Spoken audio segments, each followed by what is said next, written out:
Hello students, in this class we'll be dealing with refrigeration equipment. We'll see what are the different refrigeration equipment in detail and how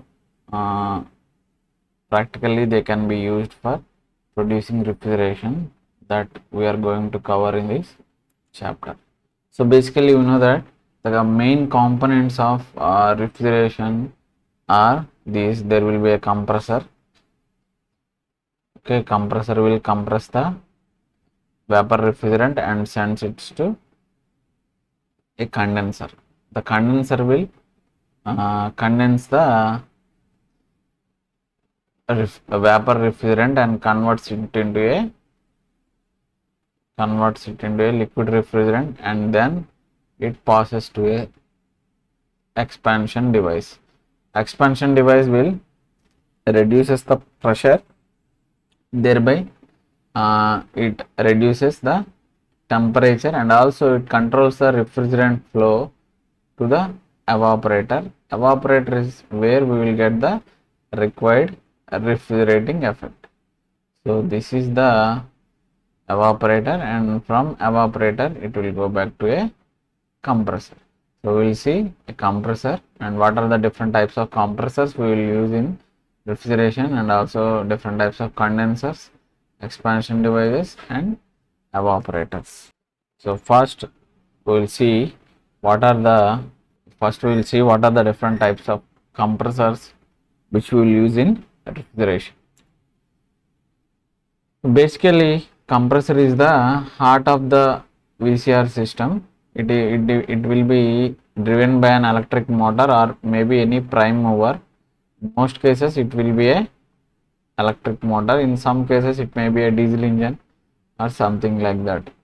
Okay, because in say cars, that engine will run the compressor.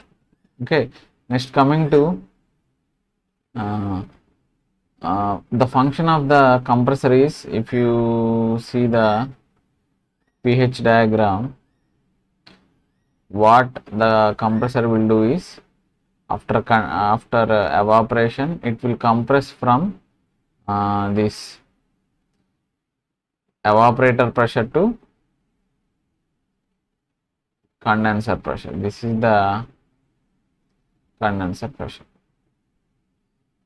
This is the process we are looking at here. Okay, so mainly there are two types of compressors. This is by principle we are saying there are two types of compressors: positive displacement pipe compressor and non-positive displacement compressor. Say the it is in the name itself, so the displacement should be positive. Say suppose we assume that from inlet valve to outlet valve, if we assume this as positive direction, then it will always flow in this direction only. There is no chance of getting back or getting stuck in somewhere. So it will always be in a positive direction. Then it is called as positive displacement pump. Non-positive displacement pump, there is a chance of maybe a restriction or a reverse flow, because there will be no restriction in the flowing of fluid. For example, say you take a reciprocating compressor, what happens is it will come through inlet valve, and after coming inlet valve closes, so there is no chance of getting back. And also after delivery stroke, here outlet valve, through outlet valve pressurized gas will go or vapor will go out, and after that this valve is closed, so there is no chance of getting this pressurized vapor back to the compressor. That type of compressor is called as positive displacement pump. Whereas in non-positive displacement pump, the best example of non-positive displacement pump is a centrifugal compressor. So it is similar to centrifugal pump, So this is the outlet, and at the center of the impeller there will be inlet. So after inlet there will be impeller which forces the refrigerant here to out of the impeller due to centrifugal force, and these are collected in this casing, and this will go like this.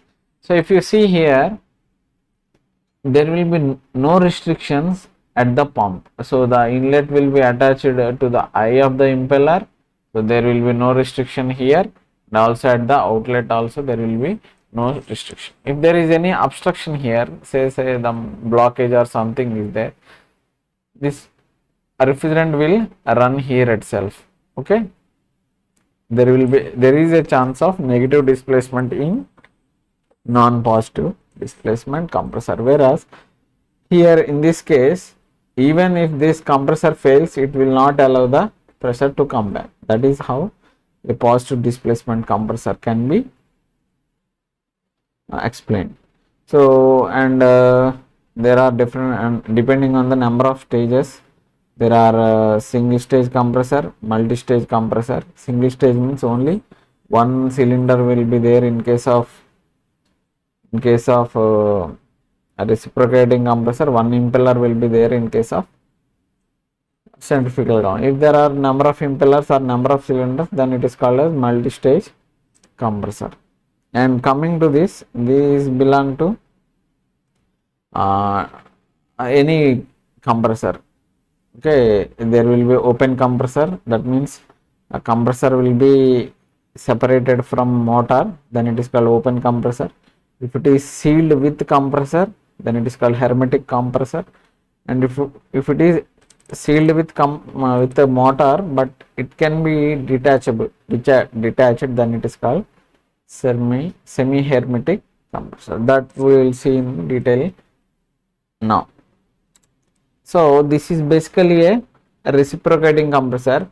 First you have to know that in a reciprocating compressor there will be no valve mechanism like in the case of IC engine. Here valves are operated by pressure difference. So if you see here, there will be two blades like this at the inlet. If the piston moves from top dead center to bottom dead center in this direction, what happens? Due to creation of low pressure, this valve, which is a something like a blade, will bend like this. Okay, will bend like this due to low pressure. Then air will come inside. After suction stroke, during delivery stroke, by reaching certain pressure, what happens is this delivery valve will get opened in this direction. So this high pressure vapor can leave the compressor. These are operated by pressure differences only. There will be no valve mechanism. So in reciprocating compressors also there are open hermetic, semi hermetic. We will go one by one. This is an open type compressor. Here this is an open type compressor. This may be a two piston or single piston compressor. Even though there are say here one piston and cylinder, here and one piston and cylinder, these inlet valves are connected and these outlet valves are connected. This is not stages, this is only two cylinder and piston operating at tandem. Okay, so here there is a suction valve, goes into the cylinder.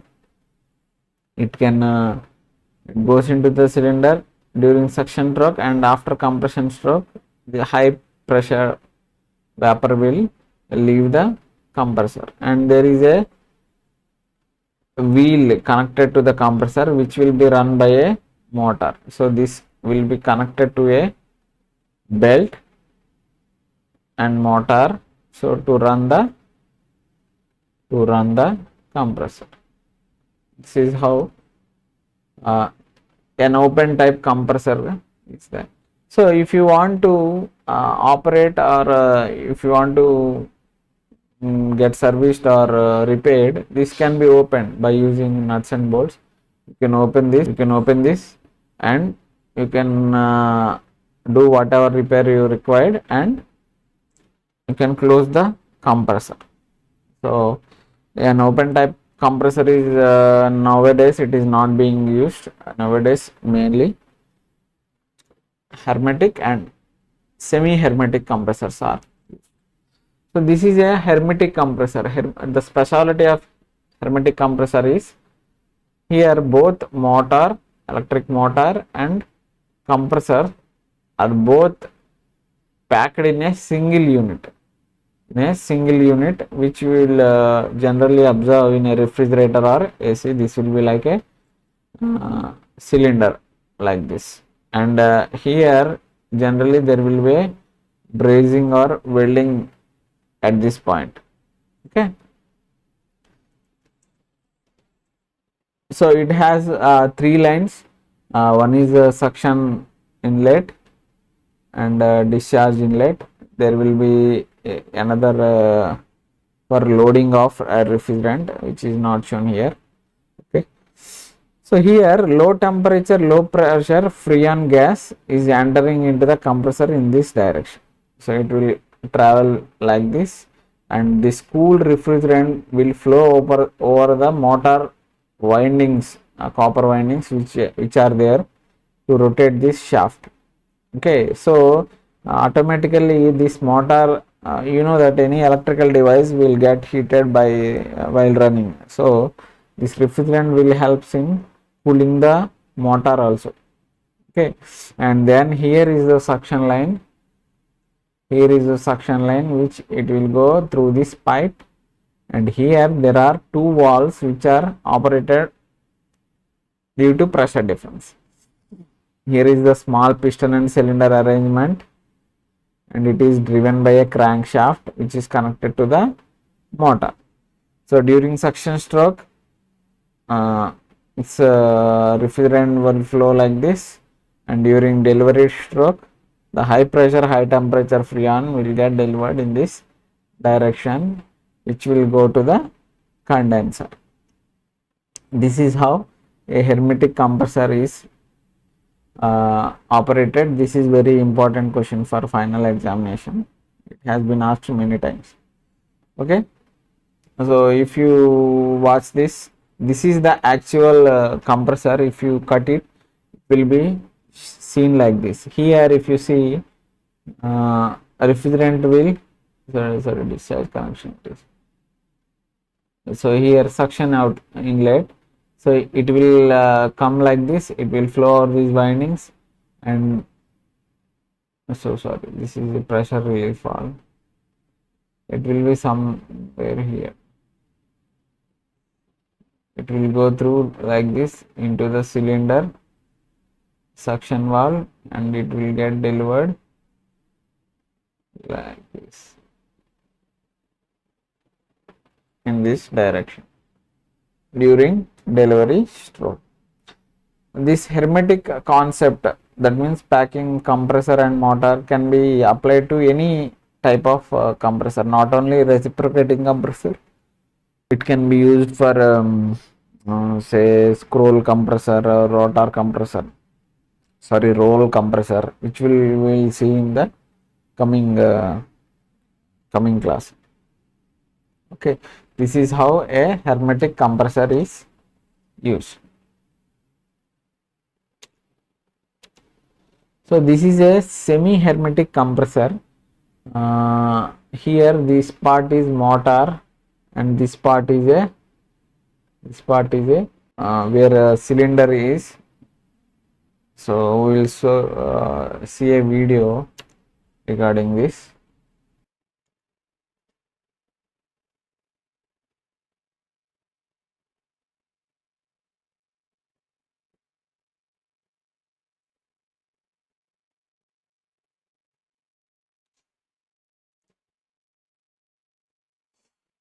So this is the compressor part where the two pistons are acting. Actually total 4 pistons are acting simultaneously. This is for uniform flow. We know that only during suction delivery stroke refrigerant will get discharged. Here, by using 4 cylinders, more uniform flow can be. So here is the winding here which drives this compressor.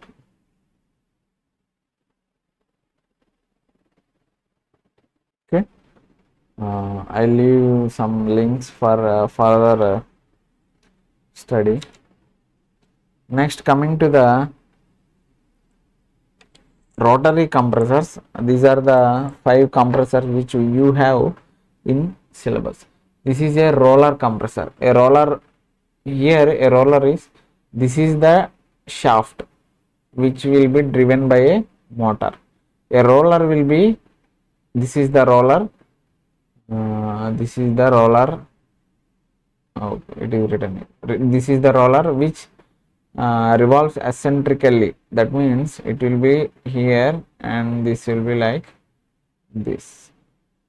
Okay, it will rotate like this. So this is the suction port only. There is no requirement of valve. Only discharge valve is there because it has to be positive displacement. Along the suction port,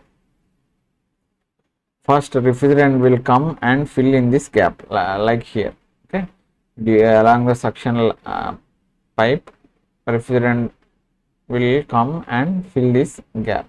So now if the roller starts to rotate, it will come in this direction, right? So after some time what happens is this refrigerant is detached from suction valve. There will be a blade which it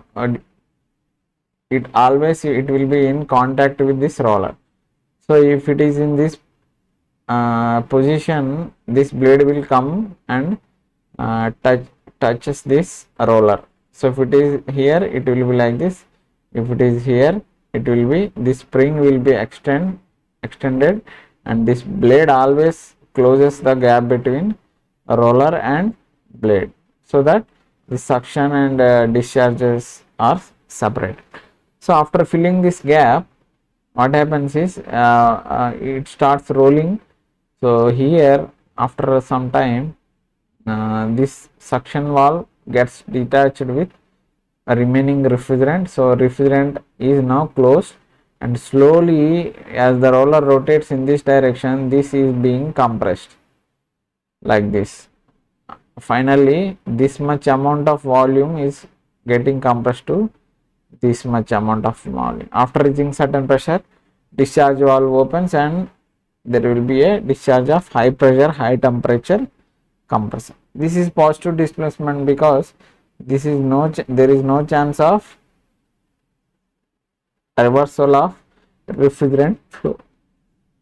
Okay, so this is the suction port, this is the roller, this is the cylinder in which this rolls, and this is rolled using a shaft attached here, and there will be a spring and blade which always comes in contact with the roller, whatever the position is of the roller.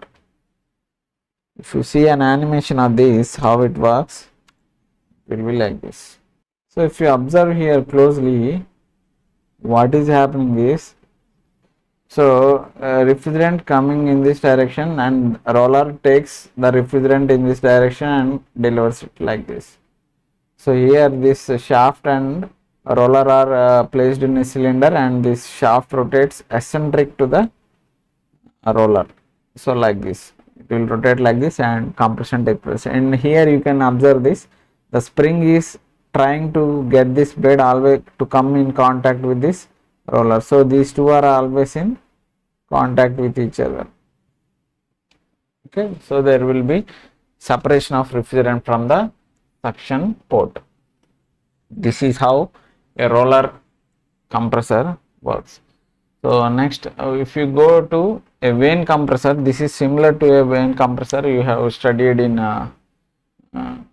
thermal engineering.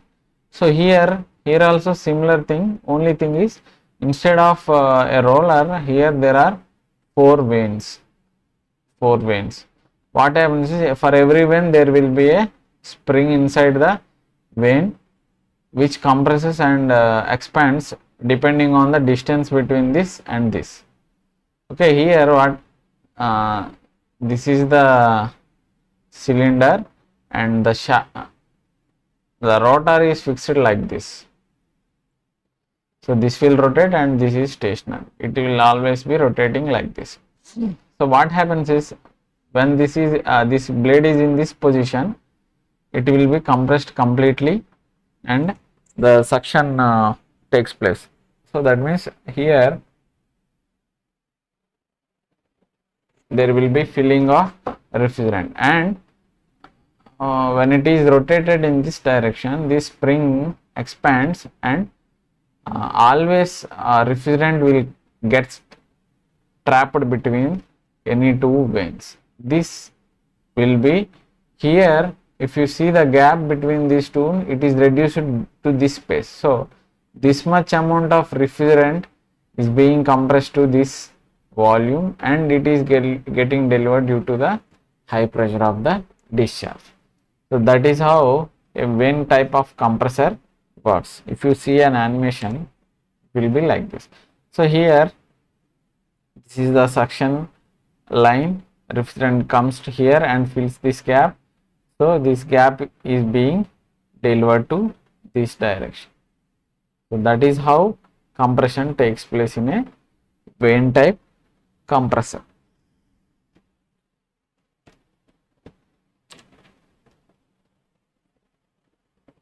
A screw compressor is works on the principle of screw and nut. Say we know that if there is a screw and nut, if you rotate the nut, it will travel in this direction, or if you rotate this screw, this nut will travel in this direction. Similarly, here there will be a driven screw and a driver screw. So if it rotates, this automatically rotates. See like this. So if it is rotating in this direction, this will also rotate in this direction. So like this. Okay, it is rotating like this. So here refrigerant is the nut which we are discussing here. That nut, this gap is filled with refrigerant. So if it is rotated in this direction, this refrigerant moves forward and here this is the suction line. So first it fills in this gap, the refrigerant fills in this gap. So when it is rotating, this refrigerant moves forward, the gap between the screw and nut will move forward and this refrigerant will get discharged to a high pressure. Here there is no compression, but the screw tries to deliver the low pressure vapor from low pressure side to high pressure side. That is how the delivery takes place. Okay, if you see an animation of working of this, so this is how a screw compressor works. So here it is the inlet. This inlet fills the gaps between these screws. So here it is filled with refrigerant, and due to the rotation of the screw, this refrigerant will get delivered in this direction. Okay, if you rotate the screw, the nut will travel. Similarly, in the place of nut, there is refrigerant which travels to the high pressure side. This is how a screw compressor works. So another type of rotary compressor, here centrifugal compressor is the only non-positive displacement compressor which is used in refrigeration. You have studied it already. There will be a impeller and inlet will be in the perpendicular direction to the inlet, to the impeller, perpendicular direction to the impeller, which comes in this direction. Here due to centrifugal force, this refrigerant is thrown out of the impeller due to centrifugal force. So this thrown out refrigerant is being collected by the casing, and this casing delivers the refrigerant to a high pressure side. This centrifugal compressor is mainly used in chillers, which are one form of air conditioning systems. This chiller will have around 100 to 150 tons. Only centrifugal compressors are mainly used when there is a high tonnage of refrigeration is required. 100 TR to 110 TR. Oh, sorry, 150 TR. So say for central air conditioning also these centrifugal compressors are used. If you see this in an animation, so this is a centrifugal compressor. So the fluid enters at the eye of the impeller. Due to centrifugal force, this will be collected at the discharge. This is how the low pressure vapor is compressed to high pressure vapor. Okay, this is how a centrifugal compressor works. So if you go to the next device, which is expansion device.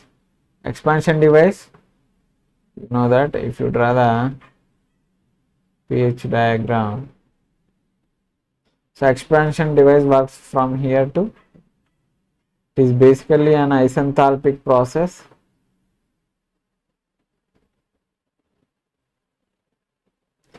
Isenthalpic process where pressure will drop from condenser pressure to evaporator pressure, and this pressure drop helps in reducing the temperature of the refrigerant, and part of the refrigerant will be vaporized and remaining liquid refrigerant will be going into the evaporator where refrigerating effect is obtained.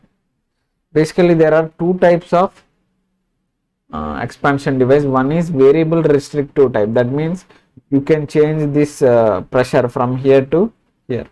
So say suppose if condenser pressure is 8 bar and evaporator pressure is 2 bar, so I can change these pressures. Say if I want 4 bar, I can do that by using this type of valves, that is variable restrictive type. That means the input and output pressures can be controlled using an expansion device, and also mass flow rate of the refrigerant can also be varied. That is how variable restrictive type expansion valves operate. Whereas constant restrictive type is generally used in domestic refrigerator. It is a capillary tube. Capillary tube, the length and diameter will be fixed. That means the condenser pressure and evaporator pressure are fixed, and it cannot be changed without changing the device itself. Okay. That is, these two are the different types of expansion devices. So this is how a capillary tube works. Here the diameter is approximately 0.5 to 2 mm and the length is 1 meter to 6 meters. So why a pressure drop happens in this?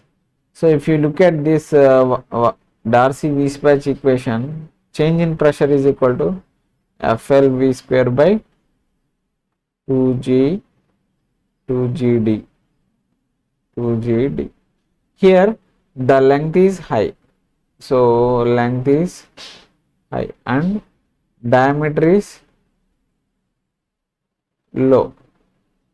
So that means if say 6 by 0.5 is, so there will be higher pressure drop due to the more length and less diameter. That is why in a capillary tube, due to friction, there will be a pressure drop.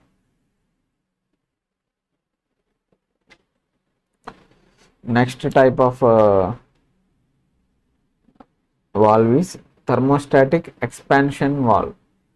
So in a thermostatic expansion valve, it relies on the feedback from the evaporator. So if you see this, so this is a thermostatic expansion valve. So this is a diaphragm which can be deformed in this direction or in this direction. So there will be a feeler bulb. There will be a feeler bulb connected to this side, diaphragm upper side. So what this feeler bulb is? So a feeler bulb will be like this. In this there will be some liquid which can be evaporated easily. So what happens if it evaporates? The volume, we know that Vg, volume of any saturated vapor, is very higher than volume of liquid. So if it evaporates, what happens is this volume will expanded and it helps in pressurizing this diaphragm. So if it pushes this, what happens? This will be comes to down. So this will come down and there will be a more chance of refrigerant flow. Okay, why it happens we will see. Say suppose just now I kept a hot item on this evaporator, so it is around 50 degrees. Say what happens, the refrigerant in the evaporator evaporates quickly. So the temperature here, suction line, this is suction line to the compressor, the temperature will here will be higher temperature. So this higher temperature is filled by this bulb. So here evaporation takes place and this pushes this diaphragm and there will be a higher amount of refrigerant flow from this to this. Say suppose there is no load and here the temperature is now lower. If the temperature is lower, what happens is this here the vapor condenses and this will be here pressure will reduce due to condensation of the liquid inside the bulb. So this diaphragm will move in this direction. So there will be a less refrigerant flow. Okay, that is how this is operated. So here in the bulb, if the bulb senses high temperature, there will be pressure on diaphragm and this will be like this.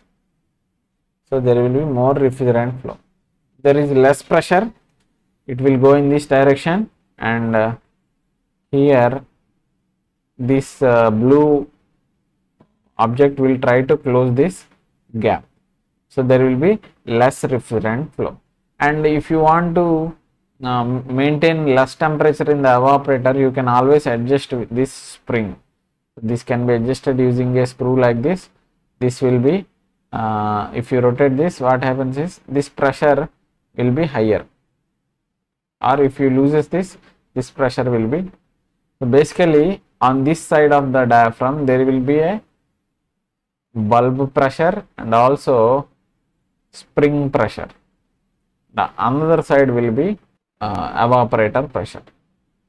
The evaporator pressure is higher, this will close the diaphragm, close the valve. If this bulb pressure or spring pressure is higher, more flow will be, that can be adjusted. This PS can be here in this side or this side. Okay, this is how a thermostatic expansion valve, this is also known as TXV. So this basically gets feedback from the evaporator. That is why in all industrial applications only this valve is used, so that this constant evaporator temperature can be maintained only in this valve. Depending on the even though the load varies, the temperature will be constantly maintained. This is how an actual thermostatic expansion valve looks like. This is the feeler bulb, this is the feeler bulb, this is the suction, this is the exhaust, and this is the where you can change the spring pressure. This is the line which is connected to the. So here there will be a diaphragm. Depending on the pressure here, this diaphragm will be open. So another type of variable type valve is automatic expansion valve. So here in automatic expansion valve, depending on the evaporator pressure, it can automatically adjust the refrigerant flow.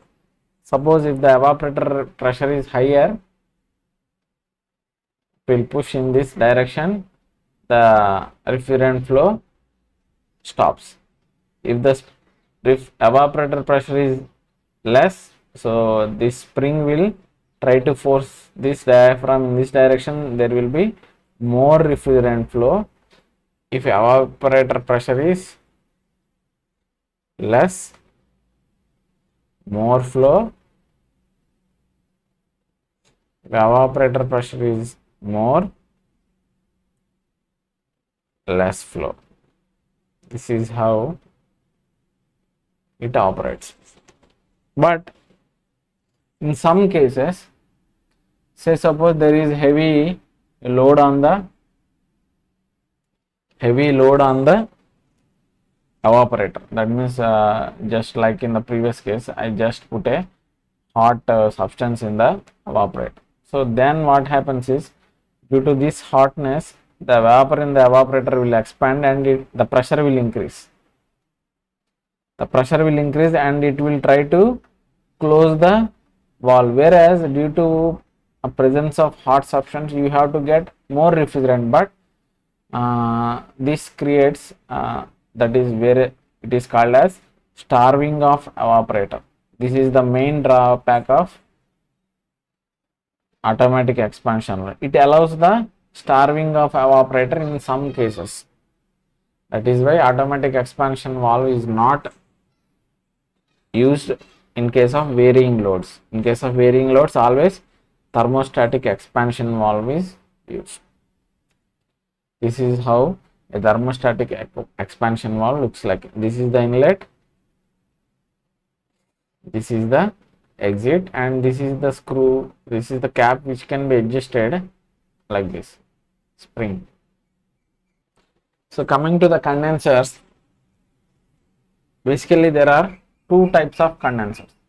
One is air cooled condensers, water cooled condensers, and mixed type is evaporative condenser. In air cooled condenser, air is the cooling medium. As the name suggests, air is the cooling medium to cool the refrigerant. So condenser, we will use the condenser only when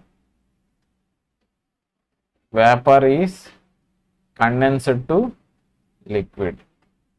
Similarly, we will use the evaporator term only when there is evaporation of liquid. That means liquid refrigerant has to convert into vapor.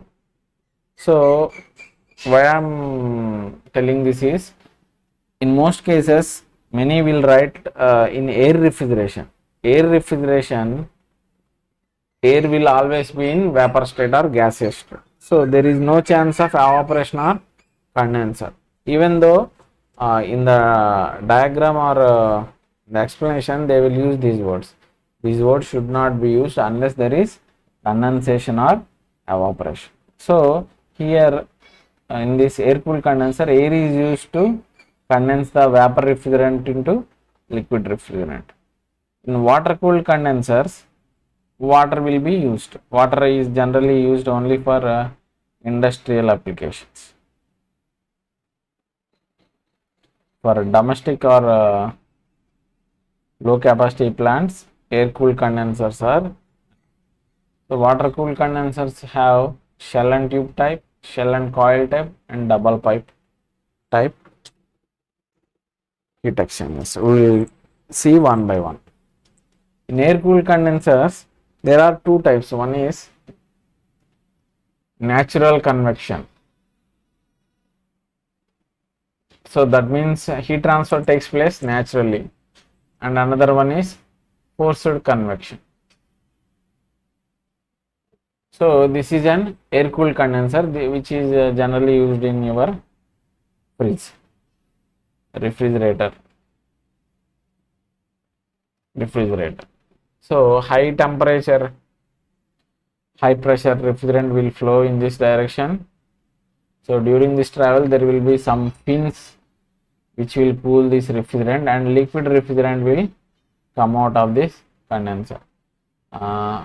Naturally, how means if hot air goes up, so that is why say here the temperature is higher, like 50 degrees, here the temperature is lower. So due to high temperature, the air around this area will go up and cold air will be replaced with it. So the circulation of air around this condenser is being done naturally. That is why it can be called as a natural convection air cooled condenser. Another type is this type of. Here there will be a fan which drives the air through this condenser. So air will come and go in this direction. So these pipes have fins, and if you use a fan, it can be called as forced convection. This is generally used in ACs. All ACs will have force cooled or forced convection air cooled condensers.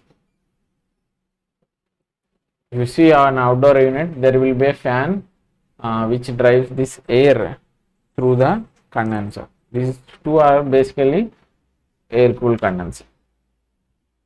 In water cooled condenser, first type is shell and tube condenser.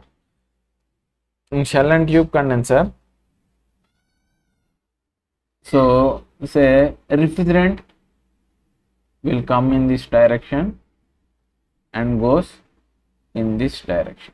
So here vapor refrigerant will come in this direction and liquid refrigerant will go in this direction, and cooling water will circulate in this. So it will come like this and circulate around the tube. Here shell means this box. This box is called shell, and tube means inside there will be number of tubes which carry cooling water. Okay, all chillers use this kind of condensers and evaporators. I'll explain chiller plant in the end of the class.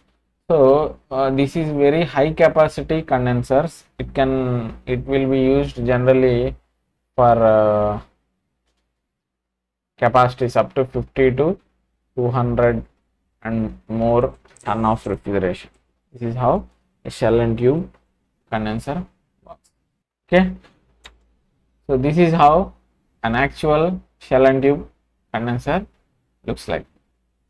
So this is shell side. So liquid refrigerant comes in this direction and vapor refrigerant goes in this direction. Vapor refrigerant comes in this direction and liquid refrigerant goes in this direction.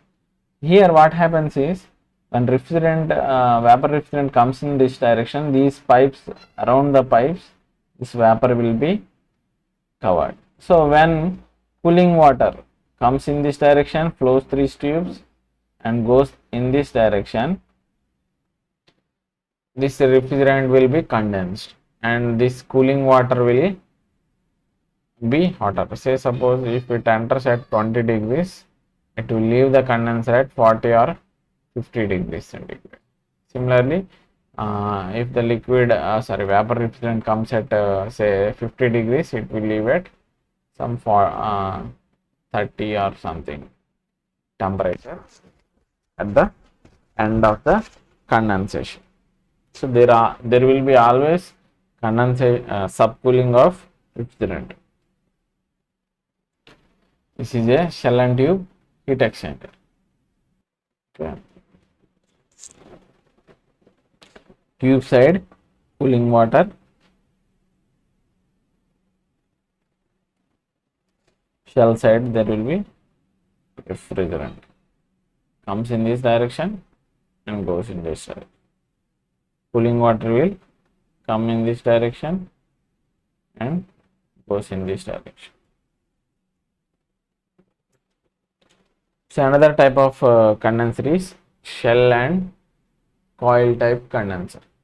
In shell and coil type condenser, this refrigerant vapor is enclosed in this case, and there will be a coil like this pipe where cooling water is inlet here, and it rotates in this direction and goes through here.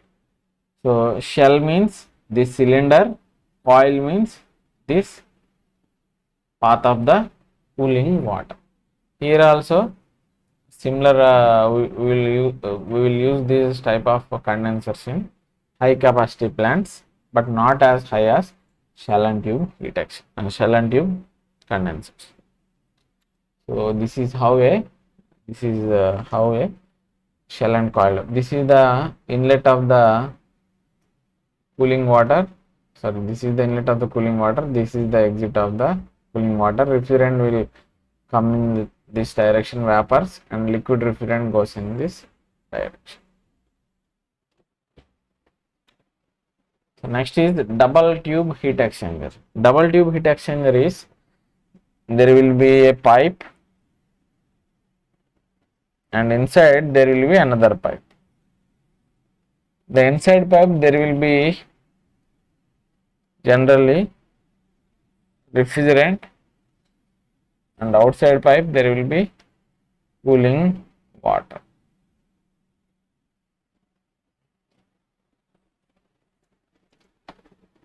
So when the so like this, here refrigerant comes in this direction and leaves in direction, and here cooling water comes in this direction and leaves in this direction. So this total gap, which is called as annulus, so this area is called annulus, is filled with cooling water, and inside the pipe there will be a refrigerant which flows like this. So this is also it should be called as double pipe condenser. Condensation of vapor refrigerant to liquid refrigerant takes place. This is how a pipe in pipe heat exchanger will. Here inside this pipe refrigerant flows, and here the pipe around this pipe, through this or cooling liquid will come. Okay.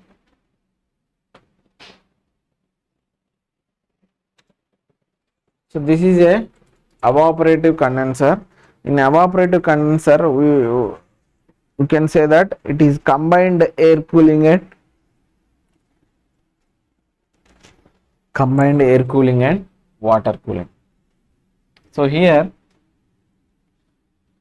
this is the refrigerant from compressor flowing through these pipes in this direction.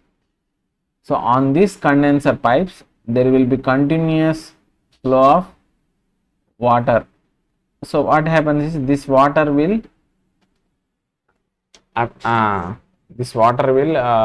absorb heat from the refrigerant, and while these are sprinkled on this, so there will be fine droplets of cooling water everywhere. So here through this we will blow an ambient air into the condenser.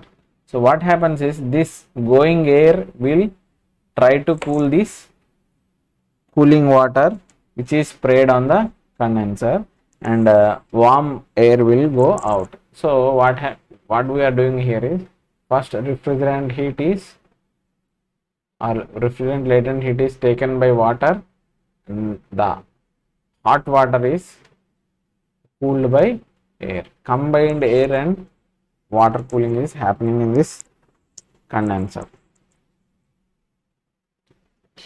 Actually in this case, in previous water cooled condensers, what happens is, for cooling this cooling water we have to use a cooling tower, which is again same principle. So for compact refrigeration plants, evaporative condenser will be used. So let's discuss the differences between a air cooled condenser and a water cooled condenser. So first, we can easily say that this is cheap because the construction is easy and there is no requirement of piping of cooling water and all. Okay, whereas in water cooled condenser it is costly. So these are generally used for low capacity plants, whereas these are used for all industrial applications. That means high capacity plants. So here air is free.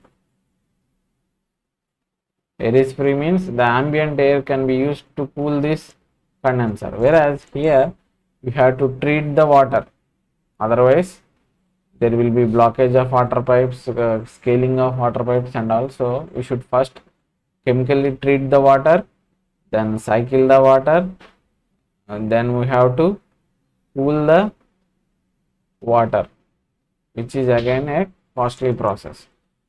So maintenance is also cheap in this case, whereas in water cooled condensers maintenance is very costly because you have to clean the pipes always, we have to treat the water always.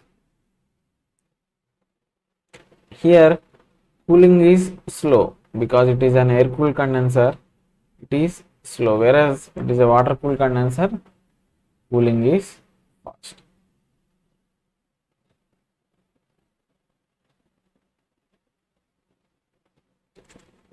And also here if you see, if you say I put a fan here like this, okay, what happens is there is a chance that at this point the flow will not be uniform, whereas here at the center it will be very high flow, here it will be less flow. Okay, in this direction also, here it will be less flow, whereas at the center the cooling will be high. So here cooling is not uniform, whereas in this case since it is water, it is fully covered with water, so uniform cooling can happen. And also air can be disposed easily, that means this air can be left in the environment, whereas this water, hot water cannot be disposed of, we have to cool it and then dispose. So disposing of water is also a problem in this condenser. These are the main differences between air cooled condensers and water cooled condensers. Next, coming to evaporator, there are two types of evaporators according to the principle. One is flooded type evaporator and dry expansion type. So in all these cases these two will be there, that means there will be shell and tube evaporator with flooded or dry expansion. Okay, flooded evaporator means evaporator is always filled with liquid refrigerant. When there is a load, the vapor will evaporate. Okay, whereas in dry expansion, here it will enter as liquid refrigerant and it will leave as vapor refrigerant. So we are talking about evaporator. In evaporator, refrigerant will change its phase from liquid to vapor, or simply you can say that refrigerant evaporates in evaporator. That is the name. That is why the name is evaporator. So coming to the, say if you see this bare tube coil evaporator, that means there will be only tube which is the condenser, sorry, which is the evaporator, and heat will transfer from this pipe to the ambient. There may be a water for cooling of water, there will be air to cool air or any, there will be no extra fins or plates like this. Second one is fin tube evaporator. Fin tube evaporator means these pipes are fitted with number of fins. Through fins air will pass and cooling can be done easily. Yeah, so evaporation can be done easily. This is one type of, this finite tube of evaporator is used in AC. And next, plate type evaporator is used in our refrigerator. We will get in detail of these two. So first, if you see a flooded type evaporator, it will be like this. So flooded type evaporator means first fill with liquid refrigerant. So there will be a refrigerant from receiver. There will be a float control. If the level of the refrigerant decreases, this float control will open this, and there will be liquid refrigerant come and fill this evaporator again. Always this evaporator will be filled with liquid refrigerant. When there is a load, what happens? This vapor will generated here, and it will travel through this, and it will be collected here. The vapor refrigerant will be collected here, and only vapor will be sent to the compressor. There will be a baffle. Baffle is just a like this. Okay, if there is any liquid refrigerant, it will be get like this. If it is a gas, it will come and hit it here, and it will leave like this. Whereas if liquid particles are heavier, so it gets stuck in this here. That is why it is a baffle. So flash chamber, you know flash chamber. Flash chamber is basically separates the vapor refrigerant and sends to compressor, and it will leave the liquid refrigerant here in the flood. This is how a flooded type evaporator works. So next, coming to that, dry evaporator. A dry evaporator is evaporator. Here it is an automatic expansion valve. Liquid refrigerant will be sent through the pipe, and during this travel, this whole refrigerant will be converted to vapor, and this vapor will be sent to a compressor. That is why it is dry evaporator. Why it is dry evaporator? The output of the vapor at this point, it is dry saturated. So here liquid is completely converted into vapor during the travel of this refrigerant. That is why it is called as dry evaporator. Next, there are fin tube evaporator and plate evaporator. In a fin tube evaporator, these are the tubes which are in which refrigerant flows, and there will be fins attached to these tubes. A fan will be used to blow the air across the evaporator, and the cooling of air takes place. If you observe a split air conditioner, one unit will be inside the room like this. There, this type of evaporator will be there inside the indoor unit. If you observe any split AC, please observe this. In indoor unit, there will be fin tube evaporator, and outdoor unit, there will be fin tube condenser with a fan. So in the indoor unit, what happens is there will be a blower which sends the air across this evaporator, and this air will be cooled when it flows through across the bank of refrigerant tubes. That is how a fin tube evaporator looks like. Whereas in plate, it will be attached to a plate. So liquid refrigerant comes, and it will be evaporated by absorbing heat from this plate or any items on that. This is how a fin tube evaporator looks like, and this is how a plate evaporator looks like. That is why I said fin tube evaporators are used in air conditioners,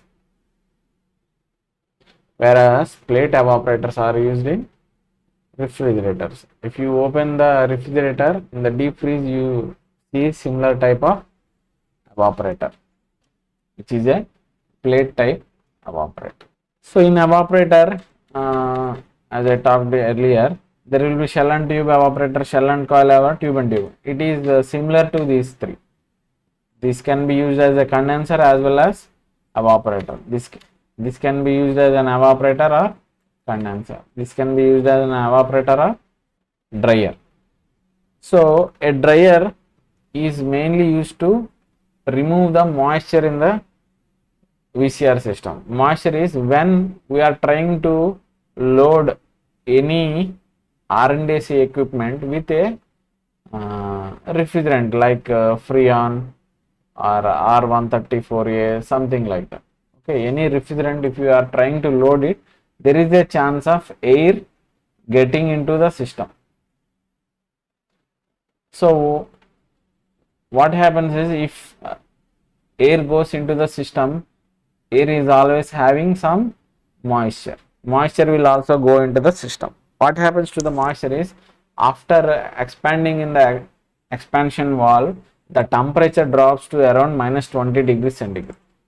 So at this temperature, this moisture will choke the expansion valve. Say if it is a capillary tube and here there is an air bubble. So air bubble is like this. So if the moisture in this air bubble is freezed, what happens is this will get choked. That means there will be no more flow of refrigerant. So to remove this moisture in the air, we will use a dryer. So dryer is always kept before expansion valve. There are two types of dryers. One is refill type like this one, and a sealed type like this one. These are generally used in domestic applications, whereas in industrial applications we will use these kind of dryers. In refill type, what we will do is we will open these nut and bolts and we will refill it with a new porous material.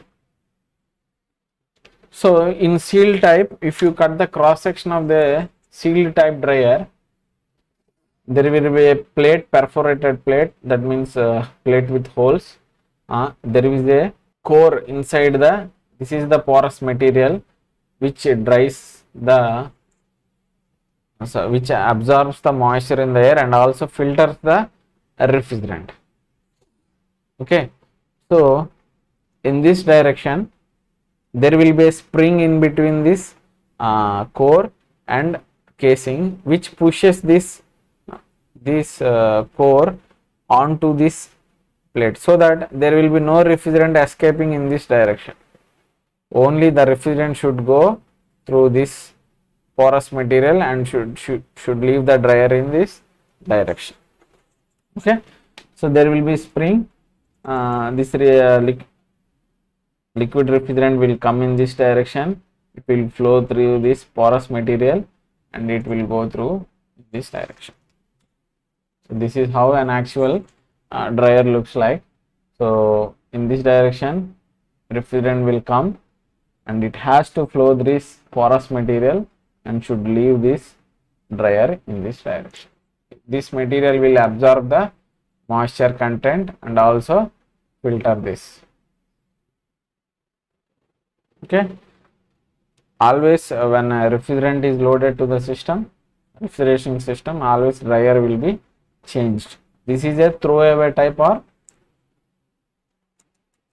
sealed type. That means after using you have to throw it, whereas in a refill type you can replace it with a the core will be replaced with a new core. Okay, so these are the main components which we will use in a refrigerating equipment, and in the next class we will see the next chapter. Thank you.